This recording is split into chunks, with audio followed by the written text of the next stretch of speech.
Hi everyone, welcome back to Spiritual Growth Tarot and Astrology. But I'm not sure which system. I know I won't be doing astrology for this one, but of course, as you can see, it's for Trump's weekly reading from January 22nd to the 28th, 2023. It's like, okay, the month is almost gone again. So, but anyway, let me swap out cameras here and I'll be right back. Oops, if I can get the camera to stop juggling. Okay, here's the deck I'm using. Tarotco Studios Visions of Life Tarot. And for Donald John Trump, what will life be bringing him January 22nd through the 28th, 2023? What will he be experiencing?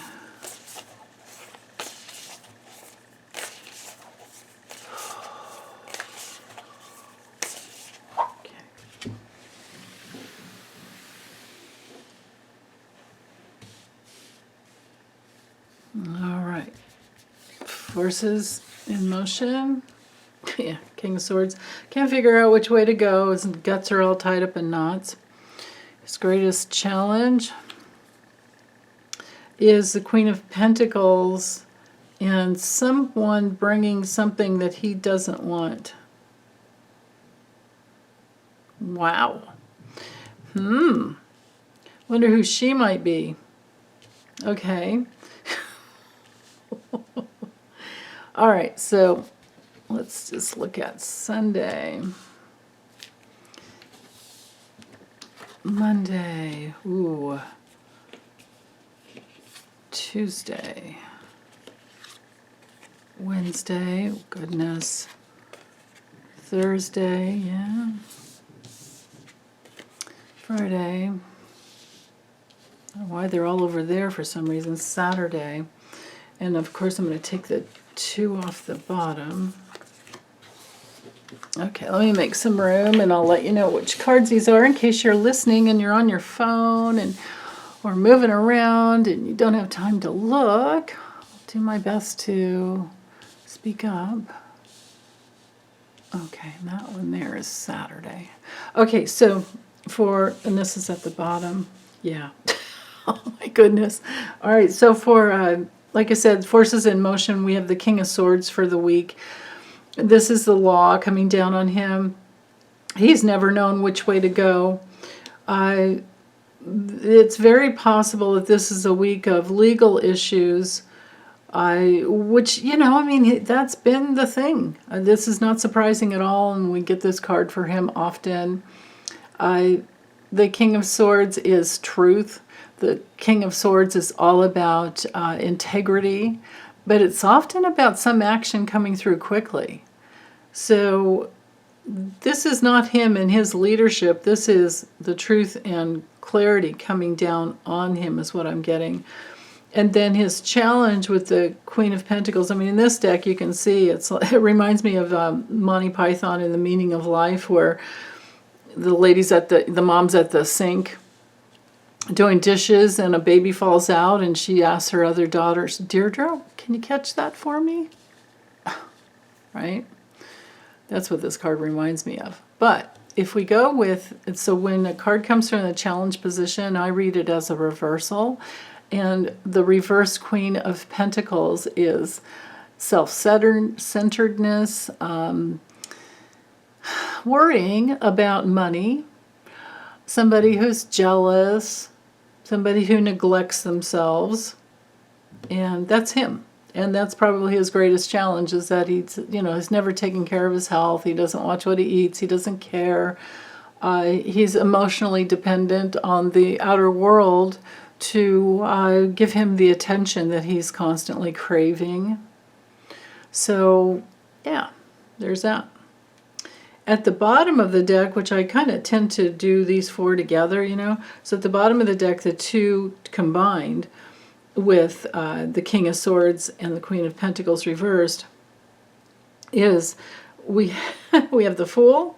And in this deck, the mom's throwing the kid out from the nest, but I feel like it's just, him being very, very foolish. with anyone who possibly, with the star card, anyone who possibly is paying attention to him. He's being foolish about the attention he craves, the need for him to be a star, and he can just keep hoping, I'm thinking, with that card, even though it's upright. I mean, I didn't allow for reversals because this deck is one of those that you don't really need to. But if we were using the regular tarot, I would say that he's being risky and foolish, and he's kind of losing. I feel like he is losing hope. He can keep dreaming on. This is just him wanting to be a star, you know, when we have the star card. Now, this can be the cards, the 7 cards for his week could be what he experiences each day. It's the way I drew them, but it could also be the overview of energy for the week. With the 5, the 5th major arcana, that's the gateway of, so that's a Hierophant, and that brings in the government. In this deck, it's conformity. Well, he's going to have to conform to the rules of the government, but this could also be, especially with the King of Swords here, I feel DOJ all over these 2 cards, right? This would definitely be the DOJ. It could also be Putin, you know, but I don't know how much power he really has over him anymore, other than he's just part of that whole transnational, you know, money laundering crime syndicate, to quote Sarah Kensinger on that one, or Kensingdor, I'm sorry. It's hard to keep her and the other guy. What's it? Kensinger? Is it Adam Kensinger? Oh, I forget. Anyway, doesn't matter. Squirrel. I'll let that go. Basically, with the government's coming down on him, with the death card, you know, we honestly, look, we have 4 majors right here. That's pretty amazing. And legal cards here. 7 of Swords doesn't look so good. But anywho, up here at the top, we have the Hierophant and the death card. This card, in this deck is just like a big old can of whoop-ass up against this guy's head, because he's going after the money. There's some ending here. There's some ending to, and this comes through every week, no matter what system I've been using for the last, I don't know how many months now, that there's an end to relationships for him and his ability to bring in money. And that is further reiterated this week here with the death card and the Hierophant. The government is bringing in an end and a big change to his ability to bring, you know, to have money come in. And then we have the King of Pentacles, which is the wealth, you know, card. Again, I didn't allow for reversals, but don't need to with him, because we know with him, this is our card of, this is him and his actions and all of his corruption. And it's keeping him up at night because we have the Insomnia card here, which is the Queen of Swords. In this deck, they call it Insomnia. This could be like our 9 of Swords, which often comes through for him as well. But I mean, just look at the image. They're counting sheep, but there's no sheep. Even the sheep are all down here, and they're sleeping. They don't even want to jump over that fence. No one is willing to jump over a fence to do anything for him anymore. That's what I'm getting out of this card. But the Queen of Swords is also Fani Willis, because she's a Gemini. This is any air sign legal woman. And then to bring it through further, he is finding contentment with food, with the Ace of Cups. He does have, you know, that coming in always, right? And then we have the 5 of Swords, and just look at that image. And this is our defeat card, no matter what system you're using. 5 of Swords is, reminds me of one deck I have, the Moody deck, where it says on it, you know, because normally, well, here I can show you a picture of it. It's hilarious. Well, not that deck I actually have in my kitchen, because I can't really hold the pictures up. Here's the normal 5 of Swords, and you see how the people are walking away. And, you know, he's got all the swords, but they're walking away. He doesn't have any friends. And in my Moody deck, it's like, you're a dick, Gary, when they're walking away. Like, this is Gary, he's got all the swords, but he's a dick, right? Yeah, that's Trump. So,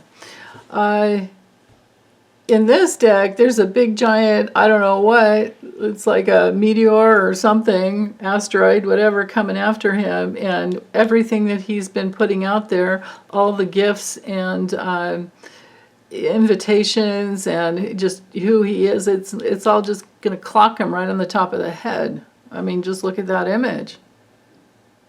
That looks like Friday, or towards the weekend, or maybe this is just the overview of the whole week, like I said. With the Seven of Swords, this is our card, of course, of, deception. In the traditional, it's, hold on, this, this one here, you guys are used to seeing that. The thief in the camp, maybe left a couple swords behind, but got away with, stealing 5, right? But people, I think, are not listening to him much anymore.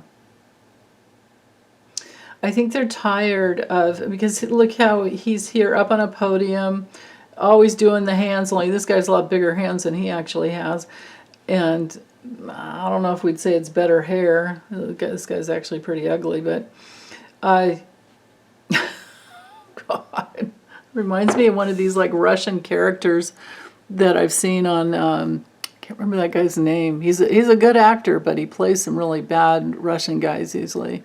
He was in that Fargo series, but way back when, I remember those episodes. Ugh.